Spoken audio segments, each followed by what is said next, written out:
ஓம் சாந்தி. எல்லோரும் குஷியாக இருக்கிறீங்களா? 13/8/2024 சாக்கார முரளி. இன்றைக்கி பாப்தாதா சொல்கிறாங்க, இனிமையான குழந்தைகளே, யோக பலத்தின் மூலமாக பஞ்ச தத்துவத்தை தூய்மையாக்கிற சேவை செய்யுங்க. ஏன்னா எப்போ பஞ்ச தத்துவம் தூய்மையாகுதோ அப்போ தான் தேவதைகள் இந்த மண்ணில் காலை பதிப்பார்கள், அதாவது பிறப்பார்கள். ஏன்னா பஞ்ச தத்துவம் அழுக்காக இருக்கிற வரைக்கும் அழுக்கானவர்கள் தான் இங்கே பிறப்பாங்க. இப்போ தூய்மையானவர்கள் பிறக்கணுன்னா அவங்க உடம்பு தூய்மையாக இருக்கணும். அப்போ பஞ்ச தத்துவம் தூய்மையானால் பஞ்ச தத்துவத்திலேருந்து தானே உடம்பு உருவாகுது. ஸோ அதுக்குத்தான் பாபா சொல்கிறாரு, பஞ்ச தத்துவத்தை தூய்மையாக்குங்க மனசா சேவையின் மூலமாக, உள்ளுணர்வின் மூலமாக. ஏன்னா நம்ம உடம்பே அதிலிருந்து தான் வருது. இதுதான் ரொம்ப ஆச்சரியமான விஷயம். இப்போ நம்ம உடம்பையே நாம் தான் உருவாக்குறோம், தூய்மையாக பஞ்ச தத்துவத்தை மாற்றி. கேள்வி, உங்களுடைய புது ராஜ்யத்தில் எந்த விதமான அசாந்தியும் இருக்காது தெரியுமா? ஏன் அப்படி? ஏன்னா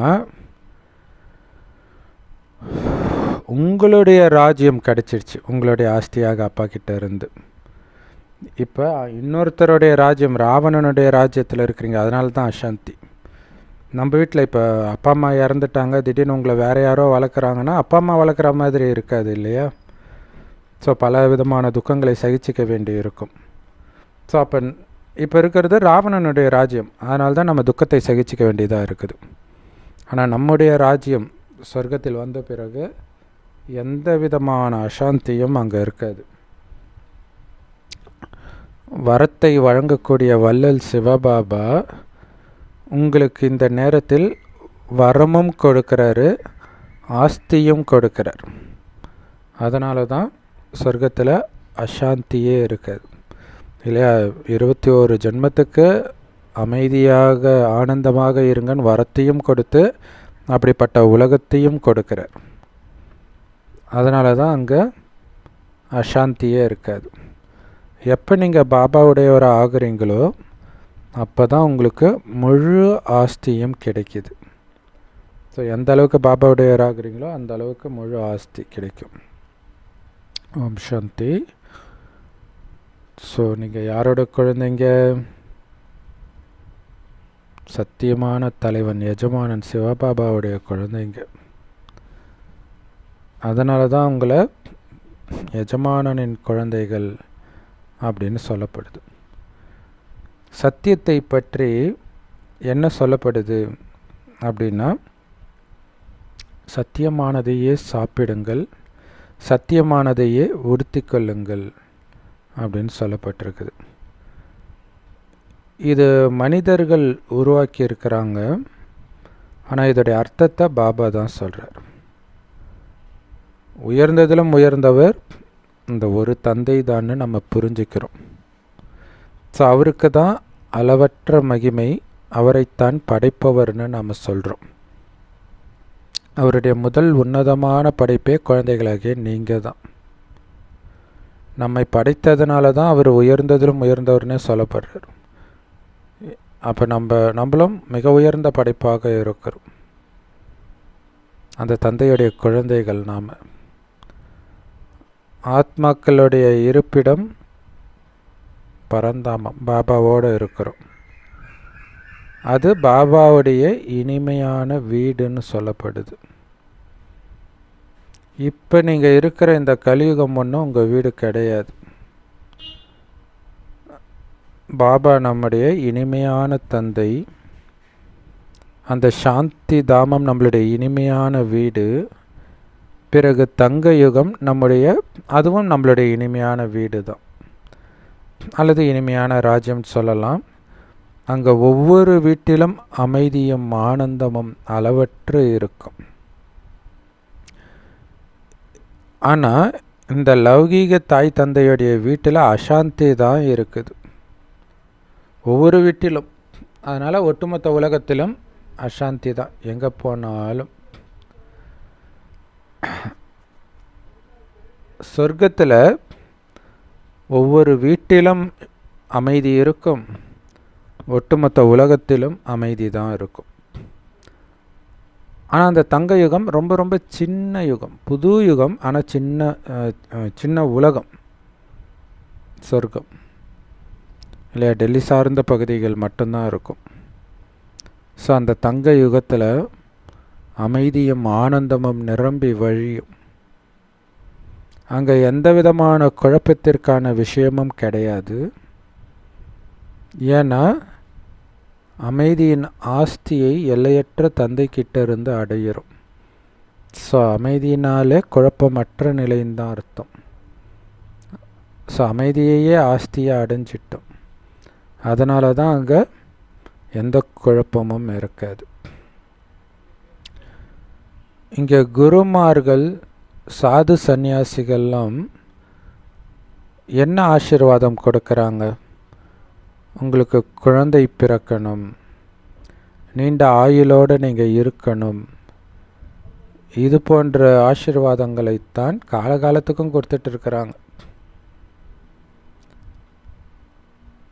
ஆனால்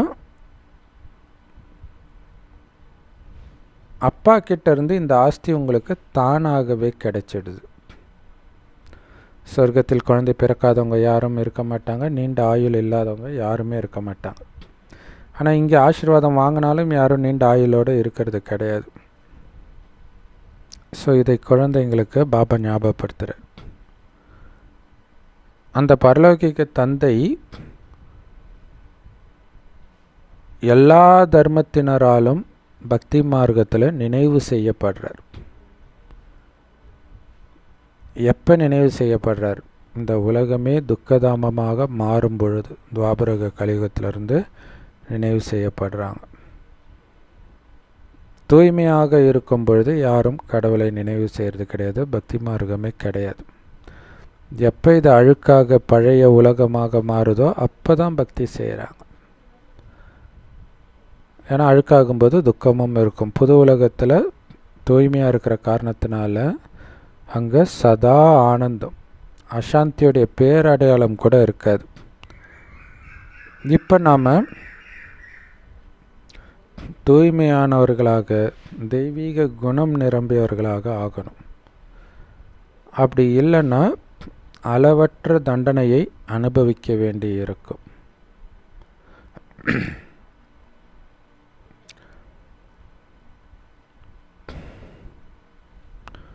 ஸோ அதுக்காக தான் பாபா தூய்மையாக இருக்க சொல்கிறார்.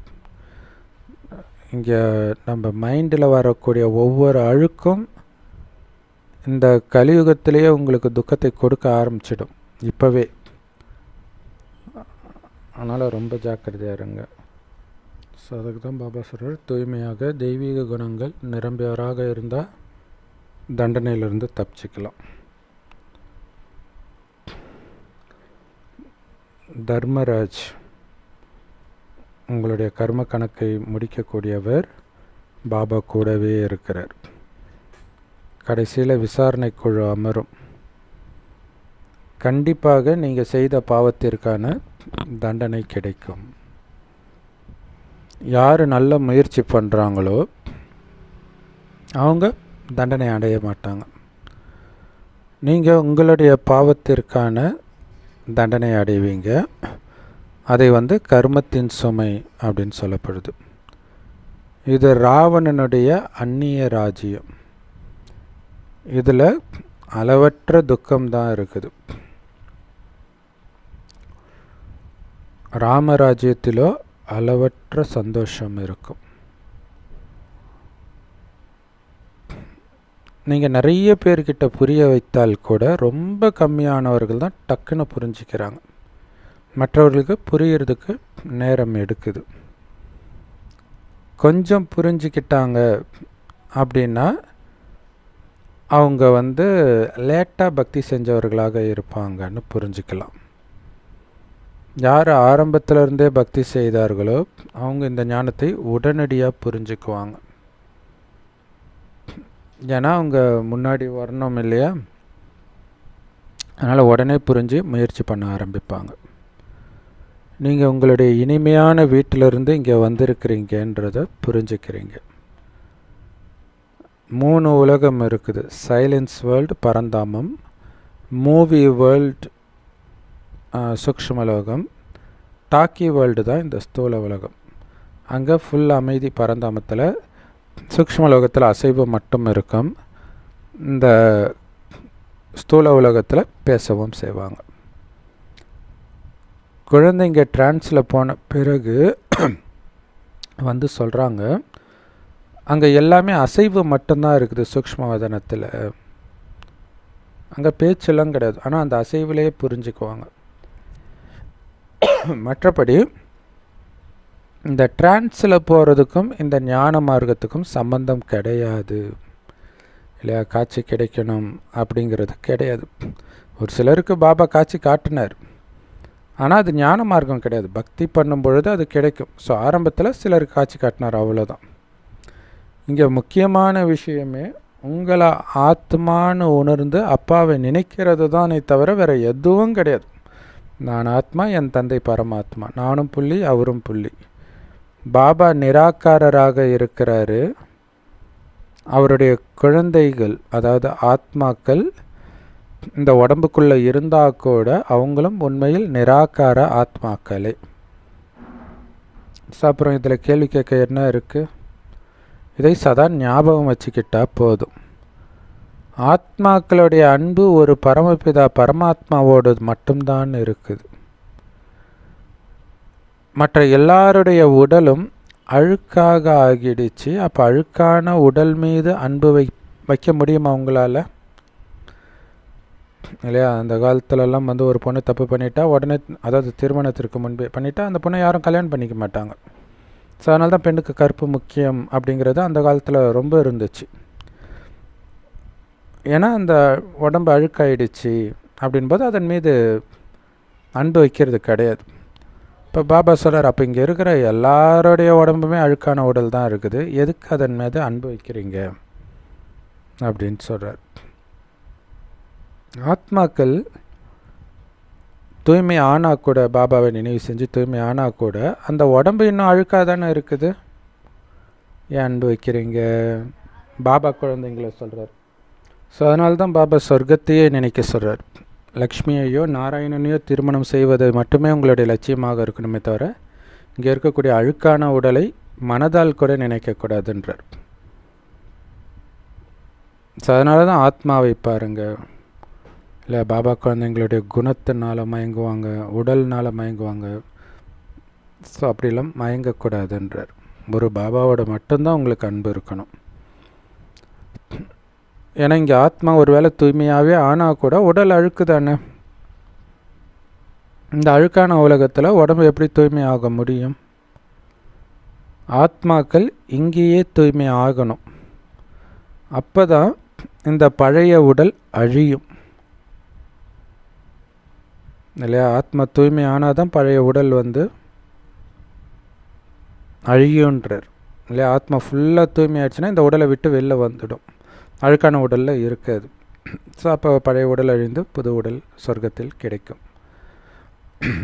ஸோ உலக அழிவே ஏற்படுது ஆத்மா தூய்மை ஆகிறதுனால.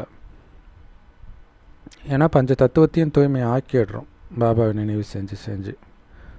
ஆத்மாக்கள் அழிவற்றது. ஆத்மாக்களுடைய கடமையே எல்லையற்ற தந்தையை நினைவு செய்து செய்து தூய்மை ஆகிறது தான். இப்போ பாபா நமக்கு கொடுத்துருக்கிற ஒரே வேலை இது தான் இல்லையா? மற்றபடி சரீர நிர்வாகத்துக்கு செய்கிறதுலாம் செகண்டரி. ஃபஸ்ட்டு முக்கியமான வேலை பாபாவை நினைவு செய்து தூய்மை ஆகிறது தான். எப்போ ஆத்மாக்கள் தூய்மை ஆகிடுதோ அப்போ அதற்கு தூய்மையான உடலும் தேவைப்படுது. அது புத்தம் புதிய உலகத்தில் மட்டுமே கிடைக்கும் தூய்மையான உடல். ஸோ அதற்காக இப்போ ஆத்மா தூய்மையாகட்டும். ஒரு பரமபிதா பரமாத்மாவோடு மட்டும் யோகம் வைப்பதன் மூலமாகத்தான் ஆத்மா தூய்மை ஆகும். அவ்வளோதான், வேறு எதுவும் பண்ண தேவையில்லை தூய்மை ஆகிறதுக்கு.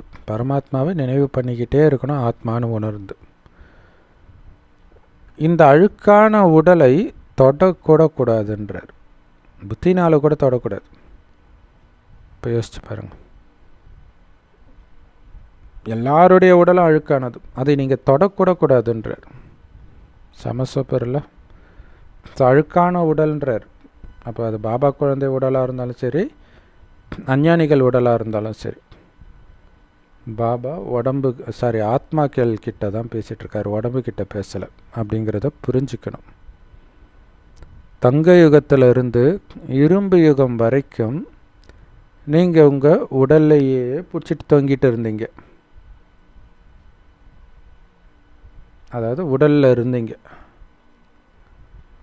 ஆத்மாவும் உடலும் சொர்க்கத்தில் தூய்மையாக இருந்தது, ஏன்னா அங்கே விகாரமே கிடையாது, விகாரத்தில் விழலை.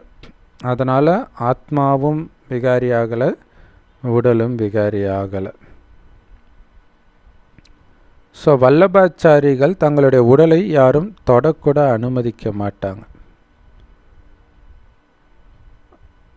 ஆனால் அவங்களுடைய ஆத்மாவும் ஒன்றும் நிர்விகாரி கிடையாது, உடலும் நிர்விகாரி கிடையாதுன்னு நமக்கு தெரியும். அப்படி இருந்தே அவங்க அப்படி இருந்தாங்க. ஏன்னா வல்லபாச்சாரிகள் தங்களை மிக உயர்ந்த குலத்தை சார்ந்தவர்களாக புரிஞ்சுக்கிட்டாங்க. அதனால் தன்னுடைய உடலை யாரும் தொடக்கூட அனுமதிக்கலை. பாபாவும் அப்படி தான் இருக்க சொல்கிறார். ஆனால் என்ன, அவங்க விகாரிகளாக அழுக்கானவர்களாக தான் இருக்கிறாங்கன்னு கூட அவங்களுக்கு தெரியல. காமம்ன்ற அழுக்கின் மூலமாக தான் அந்த உடலை உருவாக்கப்பட்டிருக்குதுன்றது அவங்களுக்கு புரியல. ஸோ அப்போ அழுக்கில் தோன்றிய உடலை கொண்டவர்கள் எப்படி உயர்ந்தவர்களாக இருக்க முடியும்? ஸோ இந்த விஷயங்களை எல்லாம் பாபா புரிய வைக்கிறார். எப்போ ஆத்மாக்கள் தூய்மை ஆகுறாங்களோ அப்போ அது வேறு உடலை எடுக்க ஆரம்பிச்சிடும் சொர்க்கத்தில் போய். ஏன்னா எப்போ பஞ்ச தத்துவம் தூய்மை ஆகுதோ அப்போ தான் உங்களுடைய உடலும் தூய்மை ஆகும். தங்க யுகத்தில் இந்த பஞ்ச தத்துவம் தூய்மையாக இருக்குது, அதனால் உடலும் தூய்மையாக இருக்குது. தங்க யுகத்தில் பஞ்ச தத்துவமும் தூய்மையாக இருக்குது, அதனால் சொர்க்கத்தில் உருவாகக்கூடிய உடலும் தூய்மையாக இருக்குது.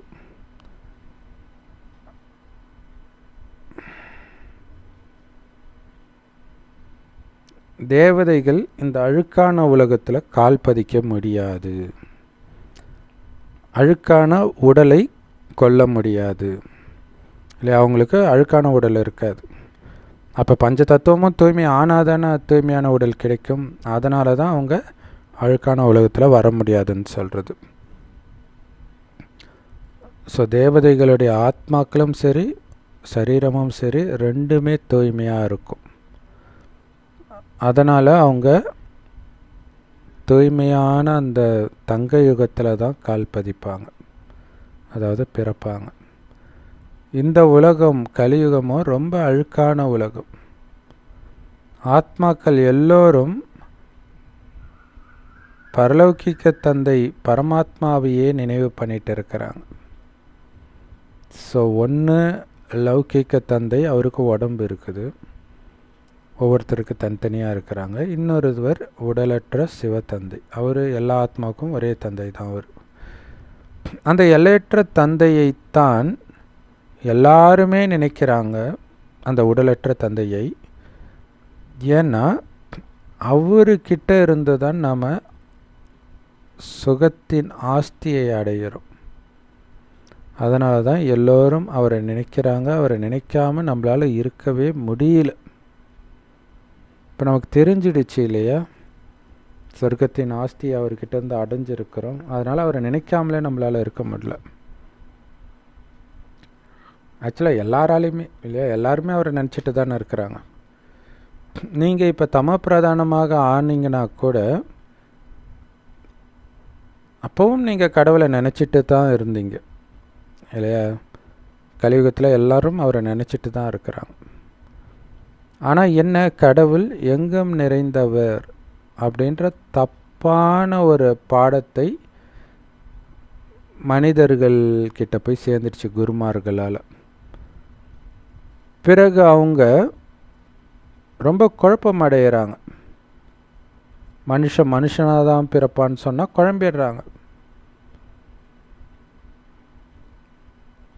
ஏன்னா புல்லாகி பூண்டாகி நாயாகி பேயாகி அப்புறம் கடைசியாக மனிதனாகின்ட்டு முடிப்பாங்க.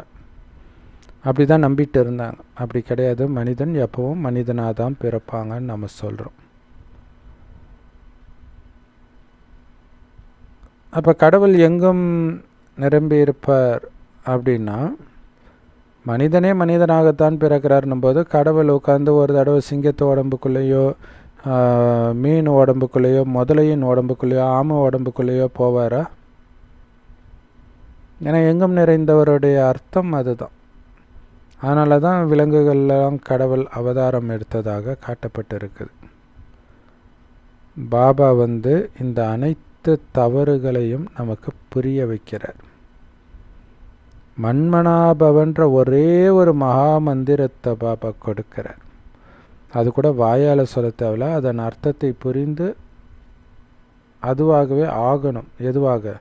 உங்களை ஆத்மான்னு பாபாவை நினைக்கணும். இதுதான் மன்மனாபாவோடைய அர்த்தம். ஸோ அந்த நினைவின் சொரூபமாகணும். இது மட்டும்தான் உங்களுக்கு கவலையாக இருக்கணும். பாபா நினைவிலிருந்து நான் தூய்மையாகணும். இந்த ஒரு கவலை தான் இருக்கணும்.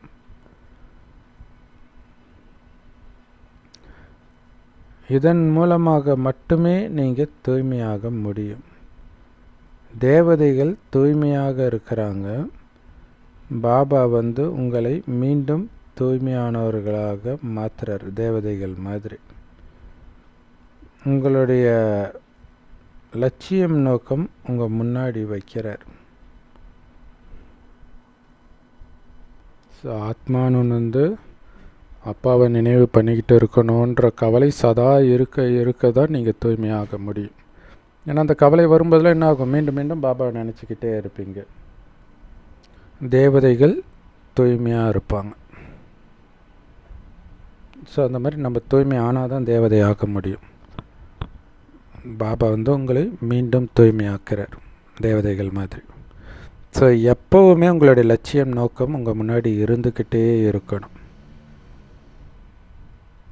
ஒரு நல்ல சிற்பி ஒரு மனிதனை பார்த்தவுடன் அவனை மாதிரியே சிலை வடிச்சிடுவோம்.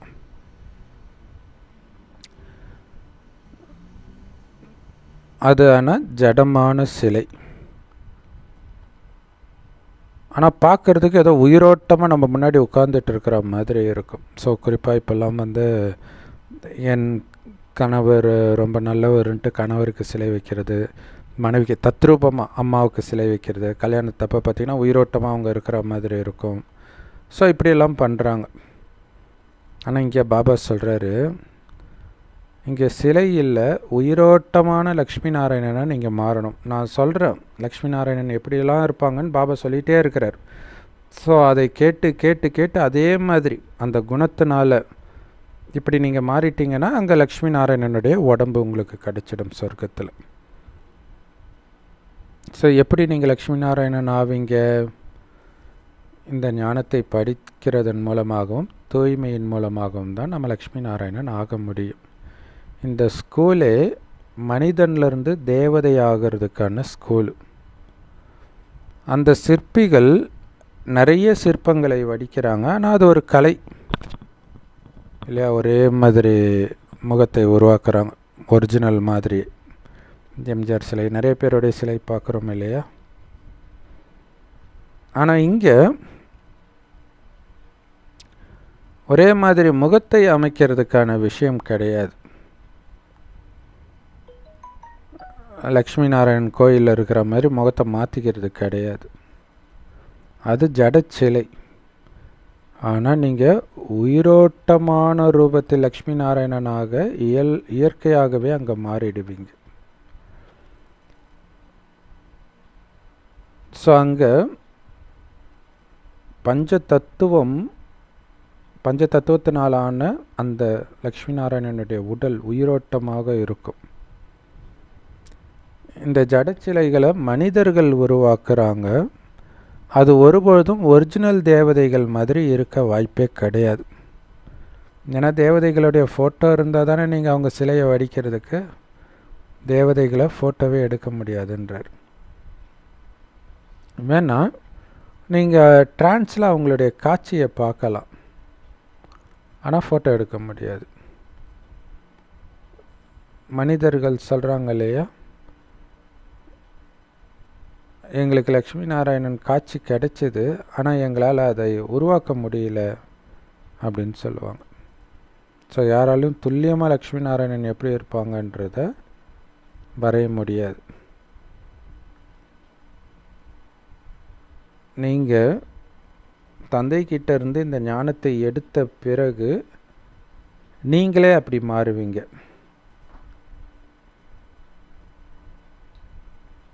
ஞானத்தை எடுத்து குணமாக தாரணை பண்ண பிறகு உயிரோட்டமாக லக்ஷ்மி நாராயணன் ஆவீங்க. அப்போ தான் முந்தைய கல்பத்தில் லக்ஷ்மி நாராயணனாக இருக்கும்போது நீங்கள் எப்படி இருந்தீங்களோ அதே மாதிரி ஆவீங்க. ஸோ இது எவ்வளோ அற்புதமான இயற்கை நாடகம் பாருங்கள். ஸோ இந்த இயற்கையின் அற்புதமான விஷயங்களை பாபா புரிய வைக்கிறார். மனிதர்கள் இதை பற்றியெல்லாம் யோசிக்கிறது கூட கிடையாது. சும்மா கண்ணை மூடிட்டு தேவதைகள் சிலைக்கு முன்னாடி போய் தலை வணங்கிட்டு இருக்கிறாங்க. அவங்க இந்த பூமியில் ஒரு காலத்தில் ஆட்சி செய்த ராஜாக்கள்னு புரிஞ்சுக்கிட்டா கூட எப்போ அவங்க ஆட்சி செஞ்சாங்கன்னு உங்களுக்கு தெரியாது. மீண்டும் எப்போ வருவாங்க, வந்து என்ன பண்ணுவாங்கன்றதும் தெரியாது. சூரிய வம்ச சந்திர வம்சத்தினராக யாரெல்லாம் இருந்து சென்றார்கள் அப்படிங்கிறத நாம் இப்போ புரிஞ்சுக்கிறோம். அவங்க மீண்டும் இந்த ஞானத்தை படிக்கிறதன் மூலமாக துல்லியமாக அதே மாதிரி ஆயிடுவாங்க. முந்தைய கல்பம் மாதிரியே தேவதைகளாக ஆவாங்க. இதுதான் அற்புதம். அதனால் பாபா புரிய வைக்கிறாரு, அந்த மாதிரி முயற்சி பண்ணுறதன் மூலமாக அதே தேவதைகளாக நீங்கள் மாறிடுவீங்க. நீங்கள் சத்யுக திரேத்தாயுகத்தில் என்ன காரியம் செஞ்சீங்களோ அதே காரியத்தை மீண்டும் செய்வீங்க. இல்லை, முடிந்த கல்பத்தின் சத்யுக திரேத்தாயுகத்தில் என்னென்னலாம் பண்ணீங்களோ அதை அப்படியே பண்ணுவீங்க அதே உடலோடு. ஸோ இது எவ்வளோ அற்புதமான ஞானம். ஸோ எப்போ உங்களுடைய மனசு சுத்தமாக தூய்மையாக இருக்குதோ அப்போ தான் இந்த ஞானம் உங்கள் புத்தியிலே பதியும். மற்றவர்களுடைய புத்தியிலே இந்த ஞானம் இருக்க வாய்ப்பு கிடையாது. இதுக்குத்தான் நீங்கள் முயற்சி பண்ணணும். முயற்சி பண்ணாமல் பலன் கிடைக்குமா என்ன? பாபா உங்களை முயற்சி செய்வதற்கு ஊக்கப்படுத்துகிறார். எல்லாமே நாடகத்தின் படி தான் நடக்குது, இருந்தாலும் நீங்கள் முயற்சி பண்ணணும். நாடகத்தில் இருந்தால் பார்த்துக்கலாம் அப்படின்னு இருக்கக்கூடாது. நீங்கள் பாட்டுக்கு ஒரு இடத்துல உட்காந்துட்டு நாடகத்தில் இருந்தால் நான் முயற்சி செய்வேன் அப்படின்னு சொல்லக்கூடாது. ஏன்னா இந்த மாதிரி முட்டாள்தனமான எண்ணங்கள் கொண்டவர்கள் நிறைய பாபா குழந்தைங்க இருக்கிறாங்கன்றார். ஸோ கண்டிப்பாக முயற்சி இருக்கும். அதிர்ஷ்டம் இருந்தால் முயற்சி கண்டிப்பாக இருக்கும் தானே. அதனால் அதிர்ஷ்டம் இருந்தால் முயற்சி செய்யணும்னு இருக்கக்கூடாது. முயற்சி பண்ணுங்க, பண்ணாலே அதிர்ஷ்டம் இருக்குதுன்னு புரிஞ்சுக்கோங்க. ஆனால் முயற்சி நீங்கள் தான் பண்ணணும். அதிர்ஷ்டம் இருந்தாலும் முயற்சி நீங்கள் தானே பண்ணணும். ஸோ முயற்சி செய்தால் அதற்கான பலன் கிடைக்கும். மனிதர்கள் கேட்குறாங்க, எது மிக உயர்ந்தது, முயற்சியா அல்லது பலனா? பலன்தான் மிக பெருசு. 21 பிறவிக்கு சொர்க்க ராஜ்யம் கிடைக்கிது. முயற்சி இப்போ ஒரு 10-15 வருஷம்தான் பண்ண போகிறீங்க. ஸோ அதனால் பாபா சொல்கிறார், இப்போ பண்ணுற முயற்சி தான் மிக உயர்ந்த முயற்சின்ற. பலன்தான் அதிகம் முயற்சியை ஒப்பிடும் பொழுது. ஆனால் அந்த பலனை முயற்சியும் பெரியதுன்னு சொல்லப்படுது. ஏன்னா இவ்வளோ பெரிய பலனை அந்த முயற்சி செஞ்சு தானே நீங்கள் அடையிறீங்க. ஒவ்வொரு மனிதனுமே முயற்சி செய்யாமல் எதையும் அடைய முடியாது. ஸோ சிலருக்கு கல் புத்தியுடையவர்களாக இருக்கலாம். அதனால் இதுக்கு தவறான அர்த்தத்தை சொல்கிறாங்க. ஸோ இதில் ரொம்ப முக்கியமான விஷயம் என்னென்னா, இப்போ சண்டே முறையில் கூட பாபா சொல்லியிருப்பார், நீங்கள் பண்ணுற முயற்சியெல்லாம் ஒன்றுமே கிடையாது நீங்கள் அடைய போகிற பலனுக்கு முன்னாடி. ஆக்சுவலாக சண்டே முறையில் எப்படி சொல்லியிருப்பாருன்னா, நீங்கள் செய்ய வேண்டிய சேவைக்கு கம்பேர் பண்ணும்போது நீங்கள் இப்போ பண்ணுற சுய புருஷார்த்தம் சுயராஜ்ய அதிகாரி ஆகிறதுக்கான முயற்சி ஒன்றுமே கிடையாது. இது மிலிட்ரியில் ட்ரெஸ்ஸு போடுற மாதிரி தான். ட்ரெஸ்ஸு தான் போடுறீங்க, அதுக்கே இவ்வளோ கஷ்டப்படுறீங்க. ட்ரெஸ்ஸு போட்டுட்டு துப்பாக்கியை வச்சுட்டு சுட ஆரம்பிக்கணும், அங்கே தான் வேலையே இருக்குது. ட்ரெஸ்ஸு போடுறது பெரிய வேலை கிடையாது, சுய புருஷார்த்தம் தான் முக்கியமான விஷயமே. அப்படி ஸோ இப்போ பண்ணுற முயற்சி ஏன் பாபா, அதாவது முயற்சியை விட நம்ம அடையிறது தான் அதிகம். பட் இப்போ முயற்சியை ஏன் மிக உயர்ந்ததுன்னு சொல்கிறாருன்னா, இதன் மூலமாகத்தான் அந்த பலனே நீங்கள் உருவாக்குறீங்க. எதன் மூலமாக? இந்த பிராமண வாழ்க்கையின் மூலமாக. அதனால தான் தேவதைகளை விட பிராமணர்கள் உயர்ந்தவர்கள்னு சொல்கிறது. ஆனால் பிராமணர்கள் பிச்சைக்காரங்க, ஆனால் உயர்ந்தவர்கள். இங்கே அனைத்தையும் தியாகம் பண்ணுறதுனால தான் அங்கே ராஜ்யமே கிடைக்குது நமக்கு. ஸோ முயற்சி செய்வதன் மூலமாக தான் ஒவ்வொரு மனிதனும் அனைத்தையும் அடையிறான்.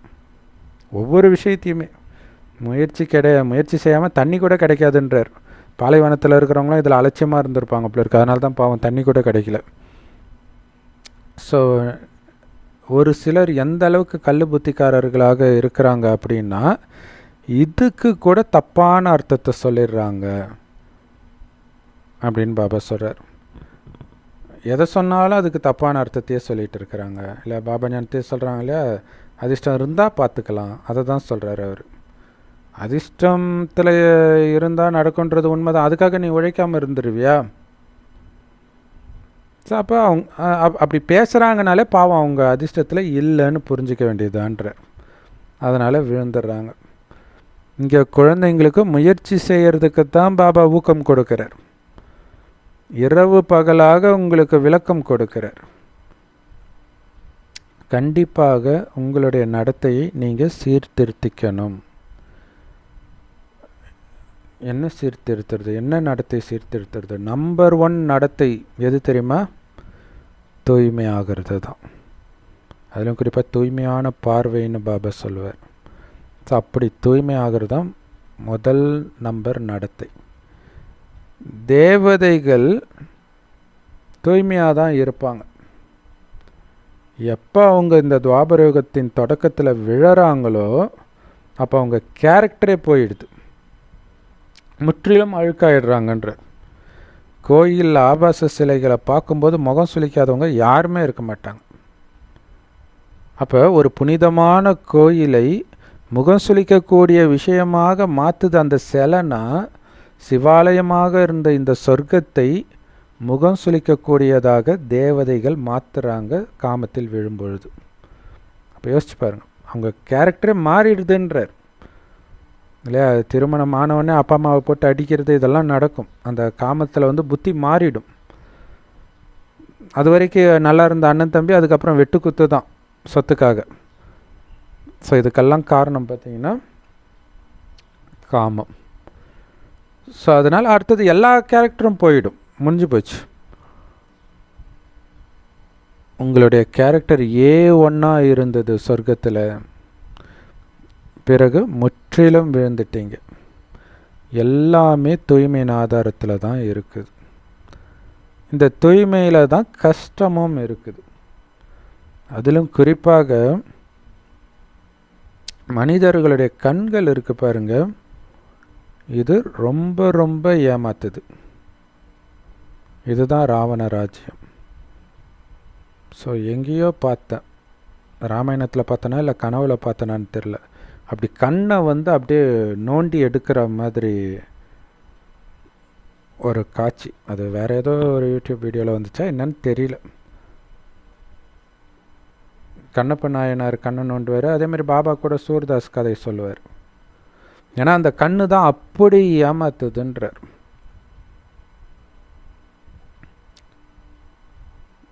ஸோ முஸ்லீம்கள் பர்தா போட்டு உடம்பெல்லாம் மறைச்சிட்டு கண்ணை மட்டும் திறந்து வச்சுருவாங்க. திருடனே அவன் தானே, கண்ணு தானே திருடனே, கண்ணை மட்டும் மூடிட்டாலே போதும். ஏன்னா அதுதான் உங்களை ஏமாத்துறது. இது ராவண ராஜ்யம் இல்லையா? அப்போ ஏமாற்ற தான் செய்யும். ராவண ராஜ்யமே ஒரு சொர்க்கம் மாதிரி ஒரு பலபலப்பை காட்டும். ஆனால் ஒரிஜினல் சொர்க்கத்தில் உங்கள் கண்கள் ஒருபொழுதும் ஏமாத்தாது. பஞ்ச ஐம்புலன்களும் உங்கள் கட்டளைக்கு கீழ்ப்படிந்து நடக்கும், சண்டே முரளியில் சொன்ன மாதிரி. ஸோ அதுக்காக தான் இப்போ நமக்கு 3வது கண்ணை கொடுத்து இது வழியாக பாருன்றார் இல்லையா. நான் ஆத்மா எதிர ஆத்மா கிட்ட பேசுகிறேன். இந்த பயிற்சி சொர்க்கத்தில் பண்ண மாட்டீங்க, அது இயல்பாக வரும். ஆனால் இப்போ பாருங்க அப்படின்னு சொல்கிறார். அதனால தான் தர்மத்தில் தான் சக்தி இருக்குது அப்படின்னு சொல்லப்படுது. சர்வசக்திவான் தந்தை வந்து இந்த தேவதை தர்மத்தை ஸ்தாபனை பண்ணுறார். எல்லாத்தையும் பண்ணுறது ஆத்மா தான், ஆனால் மனித உடல் எடுத்து பண்ணுது. ஸோ அதைத்தான் பாபா போதிக்கிறார் இல்லையா. அந்த 3வது கண், ஞானத்தின் 3வது கண் மூலமாக எதை பார்க்குறோம்? ஆத்மாவை பார்க்குறோம். இதன் மூலமாக தான் ஆதிசநாதன தேவி தேவதா தர்மத்தை ஸ்தாபனை பண்ணுறார், சக்தி வாய்ந்த தர்மம். ஸோ அந்த தர்மத்துடைய பிள்ளையார் சுழி தான் ஆத்மா, ஆத்மானு உணரு. அதனால தான் ஓம் தான் மூல மந்திரன்றாங்க, ஆரம்பம், முக்கியமான மந்திரம் அதுதான். நான் ஆத்மா. ஆத்மா தான் எல்லாமே பண்ணுது உடல் மூலமாக. இந்த ஞானத்தை கொடுக்கிறதுக்குத்தான் ஞான கடல் வந்திருக்கிறார். அவருடைய மகிமை தேவதைகளின் மகிமையிலிருந்து தனிப்பட்டது. ஏன்னா தேவதைகளின் மகிமை எல்லாமே அவர் கொடுத்தது, பரமாத்மா கொடுத்தது. அப்படிப்பட்ட தந்தையை ஏன் நீங்கள் நினைவு பண்ணக்கூடாது? ஏன் பண்ணுறது இல்லை? அப்படிப்பட்ட மகிமைக்குரியவரை நினைக்க நினைக்க நீங்கள் தேவதையாக மாறுறீங்கன்னா ஏன் நினைக்கக்கூடாது? அவர் தானே ஞானம் நிரம்பியவர். இந்த மனித சிருஷ்டி மரத்தின் விதை, விதையிலிருந்து தானே மரம் வருது. ஸோ அப்போ மனித சிருஷ்டி மரத்தின் விதையாக பாபா இருக்கிறாரு. ஒவ்வொரு ஆத்மாவுக்கும் விதையாகவும் பாபா இருக்கார். ஆத்மாவே விதை, அது வேறு விஷயம். உடலின் விதையாக ஆத்மா இருக்குது. பட் ஒவ்வொரு ஆத்மாவுக்கும் விதை பாபா. ஏன்னா நான் உங்களுடைய 5000 வருட மரம்னு வச்சுக்கோங்களேன். உங்களுடைய கர்மங்கள், உடல், ஒரு நடிப்பு, இதெல்லாம் மரம் கிளைகள்னால் அதுக்கான ஆதாரம் எங்கேருந்து கிடைக்கிது? உணவு பாபான்ற விதைக்கிட்ட இருந்து இப்போ எடுக்கிறது தான் கிடைக்கிது. ஏன் அவரை சச்சித் ஆனந்த ஸ்வரூபமானவர்னு சொல்கிறாங்க?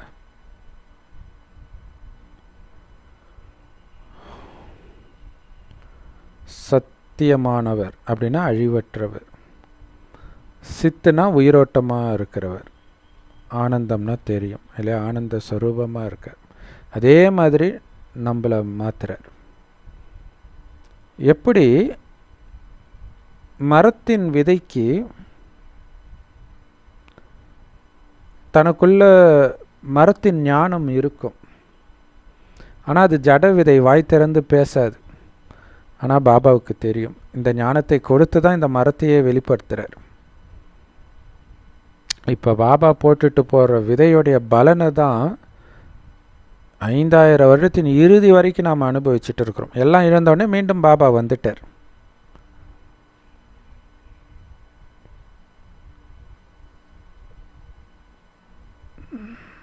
மற்றபடி மரத்தின் விதை வந்து ஜட விதை.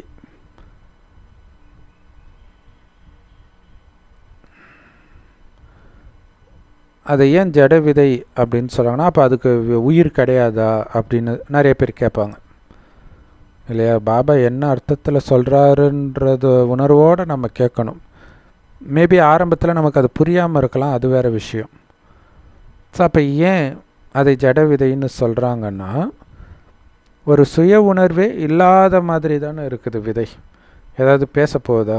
அதனால் அதை ஜடன்றார். அதுக்காக உயிர் இல்லைன்னு அர்த்தம் கிடையாது. ஆனால் மனித ஆத்மாக்கள் சுய உணர்வோடு இருக்குது, பாபாவுடைய ஆத்மாவும், அதனால் பேசுது. ஸோ உயிரோட்டமான ஆத்மாவைத்தான் ஞான கடல்னு நம்ம சொல்கிறோம். மரம் எப்படி சின்னதுலேருந்து பெருசாக ஆகுதோ, அப்படி ஆகுதுனாலே என்ன அர்த்தம் அப்படின்னா, அதுக்குள்ளே ஆத்மா இருக்குதுன்னு தான் அர்த்தம், உயிர் இருக்குதுன்னு தான் அர்த்தம். ஆனால் அதால் பேச முடியாது. மனிதனுடைய ஆத்மா பேச முடியும். ஸோ அதிலும் குறிப்பாக பரமாத்மா கொடுத்த ஞானத்தின் மூலமாகத்தான் நமக்கு 5000 வருடத்திற்கான உடல் ஆரோக்கியம், செல்வம், குணங்கள் எல்லாமே வருது. அதனால்தான் இந்த பரமாத்மாவிற்கு அவ்வளோ மகிமை. அவரைத்தான் ஞான கடல்னு சொல்கிறோம். இது ஒன்றும் ஆத்மாக்களின் மகிமை கிடையாது. ஞான கடல்னு சொல்கிறதுக்கு நிறைய பேர், இப்போ நம்ம கூட பரம்பொருள் மகாவிஷ்ணு பற்றி ஒரு வீடியோ போட்டிருக்கிறோம்.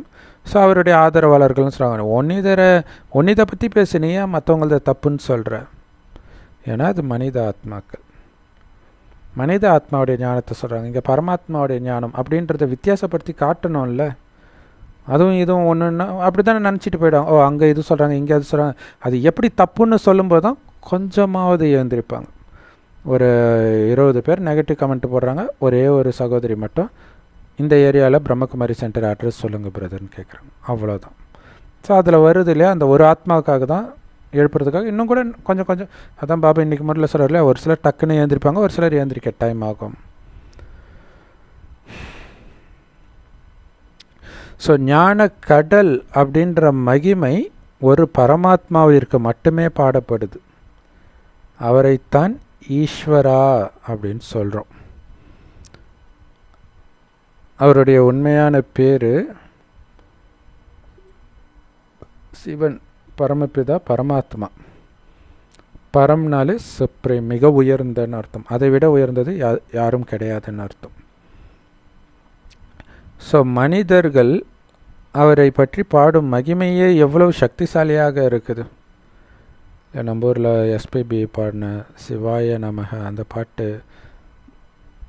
அதுவுமே அவ்வளோ நல்லா இருக்கும் இல்லை, சிவனுக்கு மகிமை அப்படி. ஆனால் அதில் சொல்லப்படுற மகிமை இறைவனுடைய மகிமையாக இருக்காது. பட் அதை பாடுற விதம் அப்படி இருக்கும். நாளுக்கு நாள்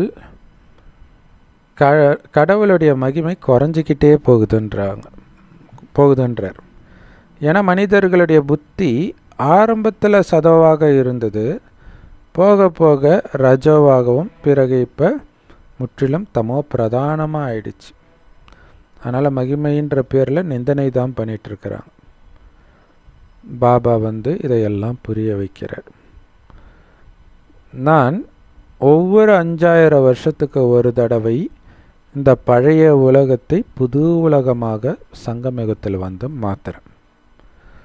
தங்க யுகத்தை தான் சத்தியமான உலகம்னு சொல்லப்படுது.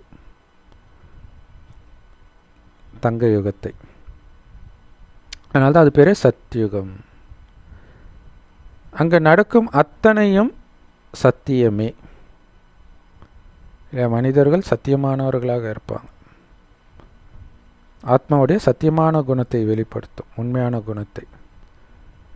ஸோ இது கிரந்தத்தில் எழுதப்பட்டிருக்குதான், சத்தியுகத்தில் நடப்பவை அனைத்தும் சத்தியமே அப்படின்ட்டு. இந்து வேதங்கள்லையும் சொல்லுவாங்க இல்லையா, சத்தியுகத்தில் அப்படி இருக்கும், மிக உயர்ந்தவர்களாக இருப்பாங்க அப்படின்னு சொல்லப்பட்டிருக்கும். ஸோ சிலர் நல்ல எழுதியிருக்கிறாங்க. ஏன்னா அதை எழுதும் பொழுது இல்லையா, அவங்க அந்த அளவுக்கு அழுக்க ஆகலை. லேட்டாக வரவங்க அந்த அளவுக்கு அழுக்காக இருக்க மாட்டாங்க. புதுசில் சொல்கிறார். லேட்டாக வர ஒரு ஆத்மா, இப்போ குருநானக் வராருன்னா அவர் லேட்டாக தான் வர்றார், 500 வருஷம் முன்னாடி தான். பட் அந்த நேரம் உலகம் எப்படி இருக்குதோ அதோடு கம்பேர் பண்ணும்போது அவர் அந்த அளவுக்கு அழுக்காக இருக்க மாட்டார். நம்ம தான் ரொம்ப அழுக்காக இருப்போம், ஆரம்பத்துலேருந்தே வந்திருக்கிறோம் இல்லையா. ஆக்சுவலாக மற்றவர்கள்லாம் காமத்தை விடுறது ஈஸி, ஆனால் விட விரும்பலை. லேட்டாக வந்த தர்மத்துக்கு அது ஈஸி, அதிலே முழுகினது நாம் தான், ஆனால் நாம் அதை விடுறோம் பாருங்கள், அதுதான் ஆச்சரியம். நம்பர் 1 குப்பைன்றார் இல்லையா, பிரம்ம பாபாவை நம்பர் 1 குப்பைன்றார். ஸோ அவர் தான் நாராயணனாகவே மாறுறார்.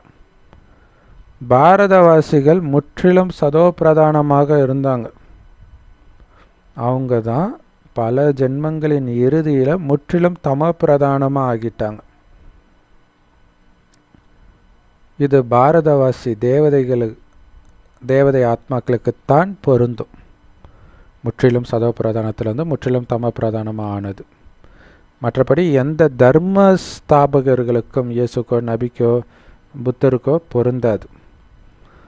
ஏன்னா அவங்க நம்மள மாதிரி சதோ பிரதானமாக பரிசுத்தமாக ஆகிறதும் கிடையாது, நம்மள மாதிரி குப்பையாக தமோ பிரதானமாகவும் ஆகிறது கிடையாது. அவங்க நம்ம அனுபவித்த அளவிற்கு சந்தோஷத்தையும் அனுபவித்தது கிடையாது, நாம் அனுபவிக்கிற மாதிரி அளவற்ற துக்கத்தையும் அனுபவிக்கிறது கிடையாது.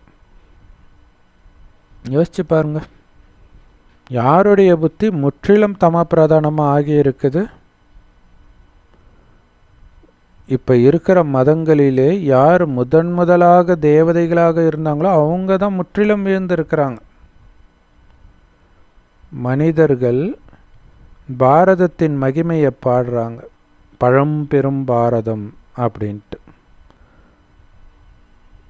ஸோ அப்போ எது ரொம்ப பழசாக இருக்குதோ அந்த வீடு தானே சீக்கிரமாக இடிஞ்சு விழும். அதே மாதிரி தான் இன்றைய பாரதம் முற்றிலும் விழுந்துடுச்சுன்றார். ஏன்னா ரொம்ப பழையது இல்லையா, எப்படி சூப்பராக சொல்கிறார் இல்லையா. ஸோ பாரதத்தின் எழுச்சி மற்றும் வீழ்ச்சின்றதே தேவதைகளின் எழுச்சி மற்றும் வீழ்ச்சின்னு சொல்லிடலாம்.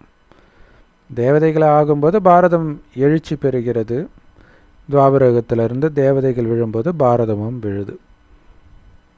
ஸோ இதெல்லாம் புரிஞ்சிக்கிறதுக்கும் புரிய வைக்கிறதுக்கும் புத்தியை நீங்கள் பயன்படுத்தணும். நாம் சதோ பிரதானமாக இருக்கும்போது அளவற்ற சுகத்தை அனுபவம் செஞ்சோம். பிறகு நாம் தமோ பிரதானமாகும் பொழுது அளவற்ற துக்கத்தையும் அனுபவம் செய்கிறோம். முக்கியமான தர்மங்கள் 4: தேவதை தர்மம், இஸ்லாமிய தர்மம், புத்த தர்மம், கிறிஸ்தவ தர்மம். ஸோ இதன் மூலமாக வளர்ச்சி அடையுது. பாரதவாசிகளுக்கு அவங்களுடைய உண்மையான தர்மம் என்னன்னு கூட தெரியல. அவங்களுடைய தர்மத்தை பற்றி தெரியாத காரணத்தினால அவங்க தர்மத்தை விட்டு வெளியில் போயிடுறாங்க. ஸோ தர்மத்தை விட்டு வெளியே போகிறாங்கன்னா கிறிஸ்டினாக மாறுறாங்க, முஸ்லீமாக மாறுறாங்கன்னு மட்டும் அர்த்தம் இல்லை. இந்துவாக இருக்கிறதே தர்மத்தை விட்டு வெளில போகிறது தான். ஏன்னா இந்த இப்போ கிறிஸ்தவர்கள்னால் 5 வேளை முஸ்லீம்னா 5 வேளை தொழுகை பண்ணணும், சில விஷயங்கள்லாம் பண்ணாதான் அவங்க முஸ்லீம்கள்னுவாங்க. அதே மாதிரி இங்கே தர்மத்தை விட்டு வெளில போகிறதுனா என்ன, எப்போ தூய்மையை விட்டியோ அப்பயே நீ தர்மத்தை விட்டு வெளில போயிட்டேன்னு அர்த்தம். ஆனால் இருக்கிறதுல மிக முக்கியமான தர்மம், மிக உயர்ந்த தர்மம் அவங்களுடையது தான், பாரதவாசிகளுடைய ஆதி சனாதன தேவி தேவதா தர்மம் தான். ஆனால் அதை பாரதவாசிகள் முற்றிலும் மறந்துட்டாங்க தங்கள் தர்மத்தை பற்றியே. யார் ரொம்ப புத்திசாலிகளாக இருக்கிறாங்களோ அவங்க புரிஞ்சுக்குவாங்க, இந்த மனிதர்களுக்கு தங்களுடைய தர்மத்தின் மீது நேர்மை இல்லை, தங்களுடைய தர்மத்திற்கு நேர்மையானவர்களாக அவர்கள் இல்லைன்ட்டு. இல்லை 5 வேளை தொழுகை பண்ணலன்னா அவன் முஸ்லீம் தர்மத்துக்கு நேர்மையாக இல்லைன்னு தான் அர்த்தம். அதேமாரி தூய்மையாக இல்லை அப்படின்னா தேவதா தர்மத்துக்கு நீங்கள் நேர்மையாக இல்லைன்னு புரிஞ்சுக்கலாம். அப்படி இல்லைன்னா பாரதம் என்னவா இருந்துச்சு தெரியுமா? ஆனால் இப்போ பாருங்கள் என்ன ஆயிடுச்சு. இப்போ துபாய், அபுதாபி இதெல்லாம் அப்படி சொர்க்கம் மாதிரி சொல்கிறாங்க. இதுவே சொர்க்கம் மாதிரி இருக்குது. இது ராவண ராஜ்யத்தின் பகட்டு. இப்போ ஒரிஜினல் சொர்க்கம் எப்படி இருந்திருக்கும் பாரதம்னு யோசிச்சு பாருங்கள்.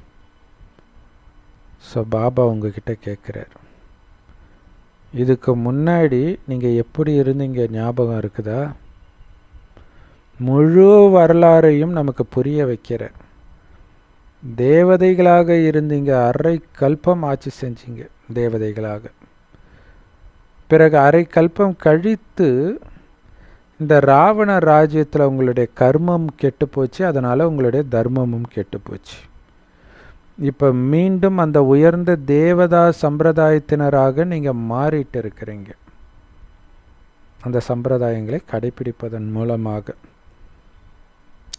பாபா சொல்கிறாரு, குழந்தைகளாகிய உங்ககிட்ட மட்டும்தான் ஒவ்வொரு கல்பத்திலும் நான் வந்து பேசுகிறேன். உங்களை ஈஸ்வரிய சம்பிரதாயத்தினராக மாற்றுகிறேன் அப்படின்னு சொல்கிறார். நல்லது. நிறைய ரகசியத்தை வெளிப்படுத்தின அன்பான பாப்தாதாவுக்கு அன்பு நினைவுகள் மற்றும் காலை வணக்கம். பாபா சொல்கிறாங்க,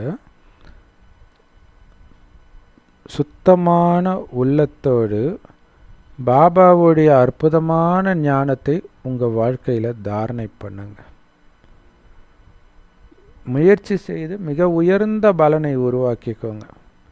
எதுக்கு எடுத்தாலும் நாடகத்தில் இருந்தால் பார்த்துக்கலாம், நாடகத்தில் இருந்தால் பார்த்துக்கலான்ட்டு முயற்சி செய்கிறத ஒருபொழுதும் நிறுத்தாதீங்க. அப்படி முட்டாள்தனமாக ஞானத்தை புரிஞ்சிக்காதீங்க. அப்படி புரிஞ்சுக்கிட்டிங்கன்னா உங்கள் அதிர்ஷ்டத்தில் இல்லைன்னு தான் சொல்ல முடியும். ஸோ உங்களுடைய கிரிமினல் கண்கள் கிட்ட இருந்து ஏமாற்றம் அடையாமல் உங்களை பாதுகாத்துக்கணும் இந்த ராவண ராஜ்யத்தில் அப்படின்னா ஞானம் என்கிற மூன்றாவது கண்கள் மூலமாக பார்க்குற பயிற்சி. இந்த ஊனக்கண்ணாலேயே பார்க்கக்கூடாது, ஞானங்கிற மூன்றாவது கண் வழியாக தான் பார்க்கணும். அப்படின்னு அர்த்தம், ஆத்மாவைத்தான் பார்க்கணும். ஏன்னா நமக்கு தெரியுது அது ஆத்மா தான் எல்லா காரியத்தையும் செய்யுது. இந்த உடம்பு எவ்வளோ அழகாக இருந்தாலும் கொஞ்ச நேரத்தில் வயசாகிடும், இறந்து போயிடும்.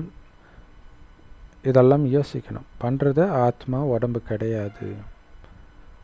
அப்போ தான் உங்களுடைய கண்களினால் ஏமாறாமல் இருப்பீங்க. ஸோ நம்பர் 1 கேரக்டரே தூய்மை தான். அதை நல்லா தாரணை பண்ணுங்க. வரதானம் ரொம்ப பவர்ஃபுல்லான வரதானம். பாபா சொல்கிறாரு, பிராமண வாழ்க்கையின் ஜாதகத்தை தெரிஞ்சுக்கிட்டு சதா சந்தோஷமாக இருக்கக்கூடிய மகான் பாக்கியசாலி ஆத்மா ஆகுங்கள். அதுக்கு விளக்கம், உங்களுடைய பிராமண வாழ்க்கை இருக்க பாருங்க, அது புத்தம்புது வாழ்க்கை. நம்ம சொர்க்கம்தான் புத்தம்புது உலகம்னு சொல்கிறோம். ஆனால் உண்மையிலே இங்கேயே புத்தம்புதியதாக ஆகுது. ஏன்னா இங்கே மண்ணு கீழே இருக்குது, அவ்வளோதான். புதுசாக விதை நட்டாச்சு, வேறு வருது, வெளியில் தெரியாது இல்லையா, முளைச்சி வெளில வந்தப்புறம் தான் தெரியும். ஆனால் முளைக்க ஆரம்பிச்சிருச்சு, கீழே முளைக்க ஆரம்பிச்சிருச்சு. மண்ணுக்கு வெளியில் வர்றது சொர்க்கம், சத்தியுகம். ஸோ இது புது வாழ்க்கை. ஆரம்பத்தில் இதே பிராமணர்களாகிய நீங்கள் தான் தேவதைகளாக இருந்தீங்க. பிறகு எல்லாத்தையும் இழந்துட்டு மீண்டும் அனைத்தையும் அடையிறதுக்காக இப்போ பிராமணர்கள் ஆகியிருக்கிறீங்க, பிரம்மகுமாரிகள் ஆகியிருக்கிறீங்க. ஸோ பிராமணர்களுடைய ஜாதகம் தெரியுமா? பாபா சொல்கிறார், பிராமணர்களை பொறுத்த வரைக்கும் முக்காலமும் மிக மிகச் சிறந்ததாக இருக்கும். எதெல்லாம் நடந்ததோ அத்தனையும் அற்புதம், எதெல்லாம் நடக்குதோ அத்தனையும் அற்புதம், எதெல்லாம் நடக்க போகுதோ அது மிக மிக மிக மிக மிக மிக அற்புதம், அதி அற்புதம். ஸோ அப்போ பிராமண வாழ்க்கையுடைய ஜாதகம் நிரந்தரமாக நல்லா தான் இருக்கும். இங்கே அபசகுனம், இந்த தோஷம் அந்த தோஷம்லாம் எதுவும் கிடையாது. இது கேரண்டி. எப்போ பிராமணனாக நீங்கள் வாழ்ந்தால் அதை புரிஞ்சுக்கணும். பாபா சொல்கிற அந்த கோட்டுக்குள்ளேயே இருந்தால், வெளியில் போனீங்கன்னா உதவும், அது வேறு விஷயம். இப்போ பிராமண வாழ்க்கையை நீங்கள் வாழும்போது, ஆனால் பிராமண வாழ்க்கை வாழறதா இப்படி இருந்தால் என்ன ஆகுது, நாளைக்கு நமக்கு 4 பேர் வேணும் இல்லை, நம்ம அஞ்ஞானிகளோடு இருக்கணும் இல்லை, இப்படியெல்லாம் நினச்சா பாபா பொறுப்பு கிடையாது. அந்த அஞ்ஞானியை உங்களுக்கு ஆப்பு வச்சுட்டு போவோம். அப்போ துரோகம் பண்ணிட்டானே பாபா, துரோகம் பண்ணிட்டா பாபா. பாபா சொல்கிறார், நீ அஞ்ஞானிகள் தொடர்பு வச்சுக்காதுன்னு தானே நான் சொன்னேன், இங்கே என்ன புலம்பிட்டு இருக்கிறேன்னு கேட்பார். ஸோ அப்போ பாபா சொல்கிற மாதிரி நீங்கள் வாழ்ந்தீங்கன்னா, பாபாவை மட்டும் பிடிச்சிங்கன்னா நல்லா இருப்பீங்க. மனிதர்களை பிடிச்சிங்கன்னா முடிஞ்சு போச்சு. அது பாபா குழந்தையே பிடிச்சா கூட சரி. ஸோ அதனால் பாக்கியத்தை வழங்குகிற வள்ளல் தந்தையே என்னுடைய பாக்கியத்தின் ரேகையை வரைஞ்சிருக்கிறாருன்ற போதை எப்பவும் இருக்கட்டும். அந்த பாக்கியத்தை வழங்குகிற வள்ளல் தூக்கி மடியில் என்னை உட்கார வச்சிருக்கிறாருன்ற சந்தோஷம் இருக்கட்டும். இதில் இந்த சந்தோஷத்தில் வர்ற, ஆனால் துக்கம் நிரம்பிய உலகத்தில் இருக்கிறோம், அதை புரிஞ்சுக்கணும். ஆனால் உங்களுக்கு எதுவுமே ஒரு பெரிய விஷயமாகவே தெரியாது. நித்யானந்த சொன்ன மாதிரி நோ சூடு நோ சொரணை அப்படி ஆகிடுவீங்க. அப்போ தான் சந்தோஷமாகவே இருக்க முடியும். இல்லாட்டின்னா முடிஞ்சு போச்சு. எங்கேயோ ஒரு இடத்துல ஸ்ரீமத்தை மீறுறது தான் உங்களுக்கு பெரிய ஆப்பா வரும் கடைசியில். ஜாக்கிரதையாக எடுத்து வைக்கணும். ஒவ்வொரு அடியும் சாதாரண விஷயம் கிடையாது. ஸோ ஒரு சின்ன தப்பு பண்ணதுக்கு அடி அப்படி விழும், திரும்ப நீங்கள் அந்த தப்பு பக்கமே திரும்பி கூட பார்க்க மாட்டீங்க, அந்த மாதிரி விழும். நல்லதுக்கு தானே இல்லையா? குழந்தைய அடித்து வளர்க்கணும், அப்போ தான் அந்த குழந்தையோட எதிர்காலம் நல்லா இருக்குன்னுவாங்களே, அந்த மாதிரி பாபா அன்பாக தான் வளர்க்குறாரு. ஆனால் அதை மீறின ஒன்று செம உதவிழும். பாபா சொல்கிறார், நான் அடிக்கல, மாயா அடிச்சதுன்றவர், முடிஞ்சு போச்சு இல்லையா? ஸோ அதுக்கு தான் அப்போ பாபா சொல்கிற மாதிரியே நீங்கள் நடக்கும்போது ஒன்றும் இழக்கிற மாதிரி இருக்கும். ஆனால் பாபா தான் சொல்கிறார், எதுவுமே ஒன்று இது இல்லை, அப்புறம் என்னத்தை நீ இழக்கிறன்றார். அந்த உணர்வில் இருக்கும்போது சதா ஆனந்தமாக இருப்பீங்க, சதா உயர்ந்ததாக இருக்கும். இது ஆயிடுமோ அது ஆயிடுமோ எந்த கவலையும் இல்லை. பாபா கையை பிடிச்சிட்டு போகிறார், அவ்வளவுதான். எதை பற்றிய கவலையும் வேண்டாம். உலக அழிவின் போது யார்கிட்டையும் எதுவும் இருக்காது. எத்தனை வருஷம் சேர்த்ததெல்லாம் வயநாட்டில் அப்படியே போயிடுச்சு இல்லையா? பல வருடத்தின் உழைப்பு, கடன் வாங்கி வேறு வீடெல்லாம் கட்டியிருப்பாங்க, நகையெல்லாம் சேர்த்து வச்சுருப்பாங்க பொண்ணு கல்யாணத்துக்கு அது இதுன்ட்டு, எல்லாம் போச்சு. ஒரு செகண்டில் எல்லாமே போயிடும். ஆனால் ஆல்ரெடி நம்மக்கிட்ட இழக்கிறதுக்கு எதுவுமே இல்லையே ஒரு பாபாவை தவிர. அவரை கண்டிப்பாக இழக்க மாட்டோம். ஸோ அது மட்டும் ஞாபகம் இருந்துச்சு அப்படின்னா கடைசி நேரத்தில் வேட்டைக்காரனுக்கு கொண்டாட்டம், அகப்பட்ட விலங்குக்கு திண்டாட்டம். ஞானத்தை ஃபாலோ பண்ணாதவங்களும் அகப்பட்ட விலங்கு ஆகிடுவாங்க. பாபாவை கெட்டியாக ஒரு அடியிலும் பிடிச்சி, பாபா இது ரைட்டா இது ரைட்டா இது ரைட்டான்னு கால் வைக்கணும். ஆஞ்சநேயர் சீதையை பார்க்குறதுக்கு முதல்ல போகும்போது அப்படி தான் ஒரு இடத்துல கால் வைப்பார், கல் மாதிரியே இருக்கும் ஆனால் உள்ளே போயிடும். இன்னொரு இடத்துல தண்ணி மாதிரியே இருக்கும் ஆனால் அப்படியே நிற்கும். ஸோ அப்போ பார்த்து அந்த கதாயுதத்தை வச்சு செக் பண்ணி போவார். அப்படின்னு அர்த்தம், இந்த ஞான ஆயுதத்தை வச்சு செக் பண்ணும், இது கடவுளுடைய வழியா. ஒரு வினாடியும் விதுரன் மகாபாரதத்தில் ஒவ்வொரு அடியிலும் இது ஞானத்தின் படி இருக்குதான்னு செக் பண்ணி பண்ணுவார். ஸோ அந்த மாதிரி இருக்கணும்.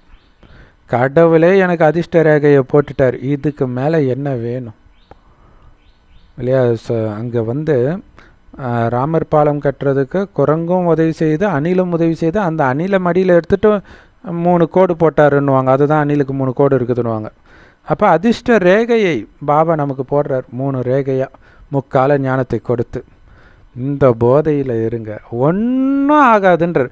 சண்டே முரளி சம முரளி இல்லையா? குஜராத்தில் 2001 நடந்த நிலநடுக்கத்தில் ஊரே கொலாப்ஸ் ஆச்சு. அப்போ இருந்த பாபா குழந்தைங்க, அங்கே இருந்தீங்க, உங்களுக்கு ஏதாவது ஆச்சான்னு கேட்குறாரு. எதுக்கு பயப்படுறீங்கன்றார். எதுவும் ஆகாது, பயப்படாதீங்க. நான் ஸ்ரீமத் படி நடக்கிறேன், பாபா கூட இருக்கிறேன். பாபா கூட இருக்கும்போது எனக்கு என்ன கவலை? அப்படியே உயிரே பிரிஞ்சாலும் எக்ஸ்ட்ரீம் அவ்வளோதானே ஆகும். நான் பாபாட்ட தானே போகிறேன், அதுக்கு நான் தயாராக தானே இருக்கிறேன். அப்போ உங்களை எது கவலைப்படுத்த முடியும்? எதையும் கவலைப்படுத்த முடியாது. உங்களை சுற்றி இருக்கிற அத்தனை பேரும் பொத்துன்னு இறந்து விழுந்தால் கூட நீங்கள் கவலைப்படக்கூடாதுன்றார். அந்த அளவுக்கு தைரியம் இருக்கணும். ஏன்னா எல்லாருக்கும் சக்தி கொடுத்து முக்தி கொடுக்க வேண்டியது உங்களுடைய நிலைமை, உங்களுடைய கடமை. ஸோ அப்போ நீங்கள் ஆனந்தமாக இருந்தால்தான் ஆனந்தமாக எல்லாரையும் வழி அனுப்ப முடியும். செம பவர்ஃபுல் வரதானம் ஸ்லோகன். ஸோ பல குழப்பங்கள் உங்கள் வாழ்க்கையில் உள்ள எல்லா குழப்பமும் இந்த வரதானத்தை ஞாபகம் வச்சாலே போயிடும் இல்லையா? நடந்ததும் நன்மையே, நடப்பதும் நன்மையே, நடக்க இருப்பது மிக மிக நன்மை. இதுதான் உங்கள் ஜாதகன்றார். இதில் கெட்டது சுமாரானதுலாம் கிடையாது, ரொம்ப நன்மை தான் நம்ம ஜாதகம் ஃபுல்லாக. அப்போ யோசிச்சு பாருங்கள், இது வரைக்கும் பிராமண வாழ்க்கையில் நல்லா தானே இருந்துச்சு, சூப்பராக தானே இருந்துச்சு. இனிமேல்ட்டு மட்டும் மோசமாக இருக்கும். அதுக்கு தான் பாபா சார் இனி நடக்க போகிறது ரொம்ப நன்மைக்கேன்றார். ஆனால் உலக அழிவு வரப்போகுது. ஆனால் அந்த நேரத்தில் மிக மிக நன்மை இருக்குது. பாபா சொல்கிற மாதிரி ஒன்றும் பண்ணுறனான்னு மட்டும் கவனம் வைங்க. எதன் மீதும் ஒரு இம்மி அளவு பற்று கூட இருக்கக்கூடாது. இருந்தால் பிராமணன் கிடையாது, வெளியில் வந்துடும். அதனால் வலி வரும், அதை புரிஞ்சுக்கணும். ஸ்லோகன்.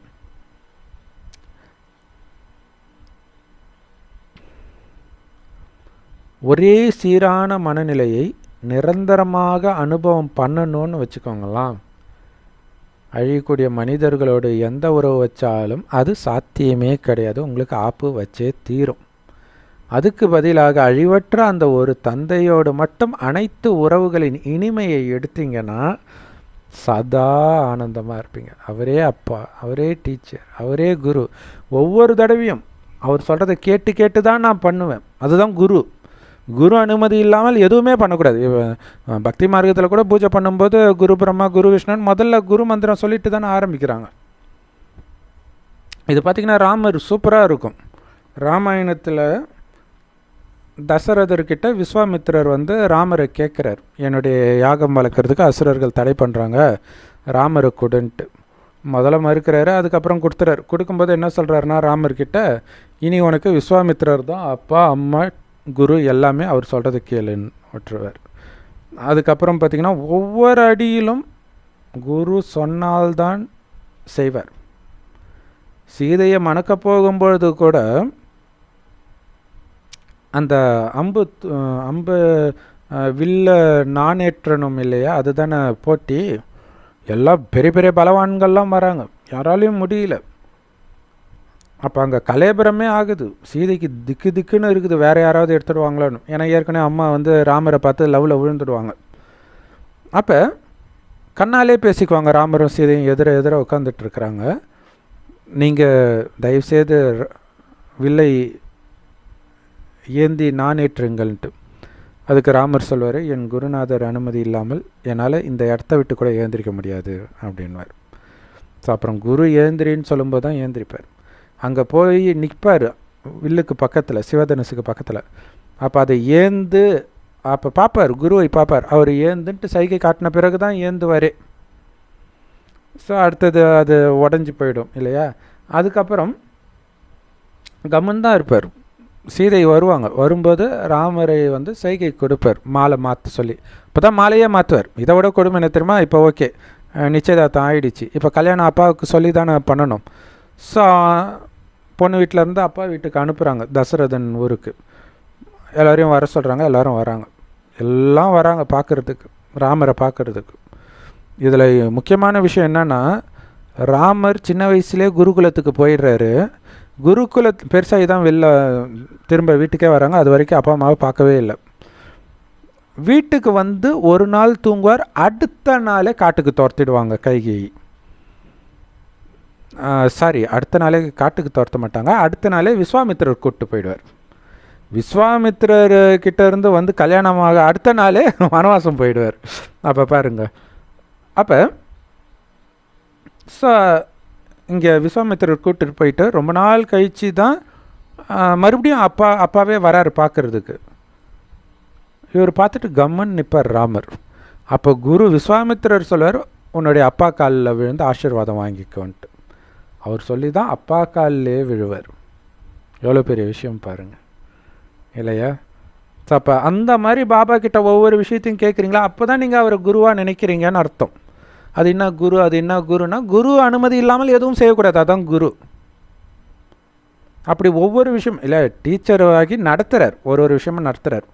ஆனால் குரு பார்ட்டி எப்போனா, நீங்கள் ஒவ்வொரு காரியம் செய்யும்போது இது ஸ்ரீமத் படி இருக்குதா பாபான்னு நீங்கள் கேட்குறீங்க பாருங்கள், அந்த நேரம் அவர் குரு ஆகிறார்.